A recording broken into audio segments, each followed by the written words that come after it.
প্যারাগুয়ের বিপক্ষে উত্তেজনাপূর্ণ লড়াইয়ের পর ম্যাচ পরবর্তী প্রতিক্রিয়ায় বিস্ফোরণ মন্তব্য করেছে ফ্রান্সের তারকা ফরোয়ার্ড কিলিয়ান এমবাপ্পে। ম্যাচ জুড়ে প্রতিপক্ষের শারীরিক ও রুক্ষ খেলার অভিযোগ তুলে কঠোর ভাষায় জবাব দিয়েছেন তিনি।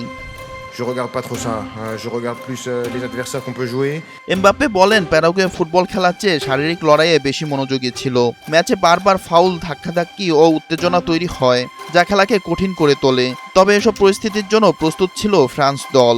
তার ভাষায়, প্রতিপক্ষ যদি বাজে আচরণ করে তাহলে আমরাও একইভাবে জবাব দিতে জানি। প্রয়োজনে কঠিন খেলাতেও নামতে দ্বিধা নেই। এমবাপ্পে আরও বলেন, প্রতিপক্ষ ভেবেছিল ফ্রান্স সহজভাবে খেলবে, কিন্তু মাঠে তারা দেখিয়েছে প্রয়োজনে রুক্ষ খেলাতেও নিজেদের মানিয়ে নিতে পারে।